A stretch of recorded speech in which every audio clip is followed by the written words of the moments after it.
John Nikas and I bonded very early on in probably about 3 or 4 years ago when we met at Cars and Coffee. He was a Healy driver, Healy racer at the time. I've been a car aficionado my whole life, and he has grown up with sports cars and raced with his dad and went to races his whole life. But he's also an academy grad, Naval Academy, and I spent some years in the Navy, so we bonded on that subject as well. Grace was in much worse shape than you have any way of knowing.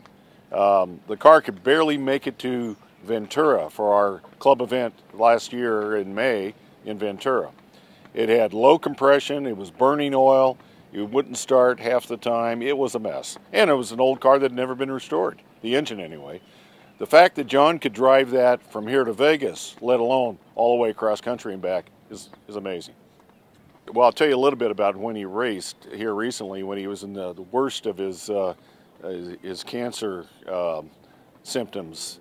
He would crash during the early part of the week, and then about the middle of the week, it would start to build, and then he'd get ready by Friday to get up and race Saturday and Sunday, and he'd win a race and then crash again in the early part of the following week. So it was keeping him alive.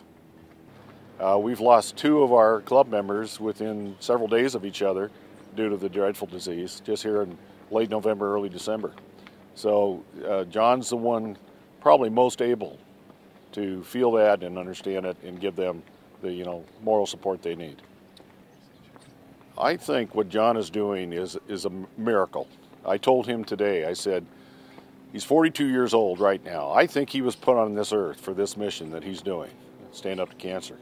He has touched and affected so many lives and so many people that have been hurt by this dreadful disease that I just think it's a miracle what he's doing. John doesn't ever ask you the direct question, can you help me with this or can you do that for me or whatever. He'll explain to you what the mission is, and you're smart enough to connect the dots. And everyone has so much respect and love for John that you're willing to do anything you can. God love you, John. Godspeed.